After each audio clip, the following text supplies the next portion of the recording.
Hello and welcome to The Monk Reads No Sleep. Today we have, I was exploring an old abandoned quarry and found God's rotting corpse. I have always liked to think of myself as something of an urban explorer. There are a ton of derelict buildings in my hometown and I've visited each one. I found nothing of interest in many of them, but I did find a group of mannequins that had been set up in such a way as they were having a dinner party.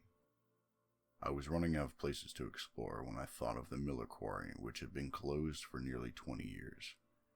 It used to be the main employer in our town until money ran out and everyone was laid off.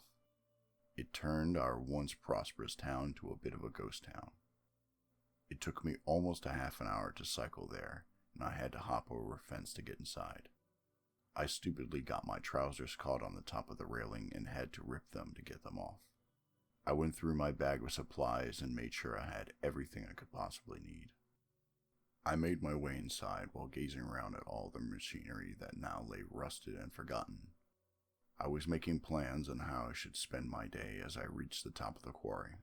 I stopped dead in my tracks while peering down at what lay beneath. There appeared to be what looked like a giant man who covered nearly the entire floor of the quarry. He was wearing a robe that was torn in many places and had long white hair. He lay unmoving on the ground, with his head to one side, as if he was asleep. I stood there speechless while my brain tried to comprehend what I was looking at. I began to feel lightheaded and realized I hadn't breathed in nearly a minute. I took a few deep breaths and started moving into the quarry. My eyes never left his face as I walked down towards him. His size dwarfed anything I had seen in my entire life. My best estimate was that his body was about a mile or more in length. Everything about him was incredible, and I stood in awe of what I had found. I initially thought he had fallen from the sky, but noticed the ground around him was flat, as if he had just laid down. If he had fallen, then there would have been an earthquake due to the force of his body hitting the ground. I made my way towards his face and stopped when I saw his eyes. It looked like something had been cutting into his eyes, as I could see the bloody pulp dripping down his face. I did a full 360-degree turn as I felt like something was watching me. I couldn't see anyone, but couldn't shake the feeling that there was something else there. The quarry was lined with shadows, and an entire army could be around me and I might not even see them. I once again turned back to his face and watched in amazement as one of his eyes began twitching.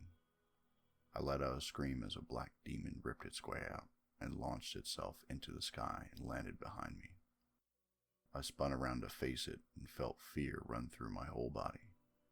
The creature looked like a crow, but the proportions were all wrong as it was twice the height of me. It stared at me and seemed to be judging me. It let out an ear-splitting caw and threw itself into the air. Its cry was answered by dozens of other cries as dozens of similar creatures appeared from crevices hidden along the length of the quarry. They began flying over my head, which reminded me of vultures circling their prey. Blood was dripping down from them as they had obviously been feasting on his flesh. I barely had time to react when one of them suddenly spiraled down towards me. I threw myself to one side, but his claws cut into my shoulder. I began to panic as I knew there was no way I could get past these abominations. I had to avoid 2 more attacks and was near exhaustion at this point. I made a split-second decision and began racing towards the giant's body. The cries from above became deafening as I reached his face. His mouth was partially open, and I began to push my way inside. I felt something brush against my back as I finally managed to make it inside. One of the crows was trying to follow me, but was unable to open the mouth any further. It pushed its claws in a desperate attempt to drag me out, but I retreated away until it finally gave up. I let out a sigh of relief and looked around me at what could now end up being my prison. The mouth was lit by a strange orange light that was coming from inside his flesh. I expected there to be a rancid smell due to him being dead, but it strangely smelled like fresh lemons. I checked my shoulder and was relieved to see that the injury was only minor, as the crow's claws had only grazed me. I ate and drank a small amount to replenish my strength while trying to decide what my best course of action could be. I kept gazing over towards his throat and wondering what could await me down there. My decision on what I should do was forced on me as the crows made another attempt to get inside. They were using their claws as levers and were trying to pry open the mouth. I rushed towards the throat as one of the crows was now halfway inside. I ran down the length of the throat, feeling the floor beneath me sink with every footstep. The caws of the crows faded as I got further away from them. I finally reached an immense open space and halted while looking around. I could see his ribs high above me as they dwarfed any building I'd seen in my life. There were a few cracks noticeable on them, as if they had been broken somehow.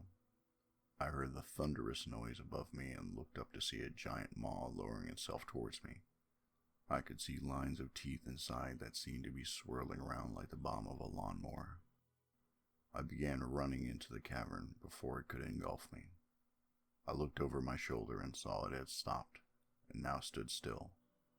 I slowed down to catch my breath and spotted more of these creatures in the distance. They made me think of worms that had somehow been turned into demonic entities. They were slow moving, so all I had to do was stay well away from them to survive. They were using their teeth to eat away at the flesh that lined the cavern. They seemed to grow in size with every chunk of meat they ate. I found a corner that was well away from anything and had cover nearly on all sides. I knew that it could be dangerous, but I needed to sleep. I fell asleep with the picture of the worm's mouth floating above me. I awoke the next morning to what sounded like boulders being flung about. I peered out of my hiding space to see the worms fighting against dozens of four-legged insects. The insects had spikes embedded in their heads, which they used to pierce the worm's hide. Neither side seemed to have an advantage, and soon the cavern was littered with their dead and dying corpses. I grabbed my things and began to make my way towards the far end of the cavern. I had to dodge numerous attacks, but luckily they were more interested in killing each other than trying to get me. I was almost crushed at one time as one of the insects was thrown through the air and landed an arm's throw away from where I was. I reached the far end of the cavern after almost an hour of walking and looked back to see the battle was finally over. The worms had been wiped out, and the surviving insects were now feasting on their flesh. I continued my journey and almost screamed in joy as I saw sunlight ahead. I made my way through the long, narrow tunnel until I reached the tip and cautiously looked out. There was no sign of any crows, and there was a forest in the distance. I crawled outside and looked back to see what I crawled out of. I laughed to myself as I thought this guy would definitely be a hit with the ladies. I managed to make it to the forest, but heard the screeches of the crows who were still circling.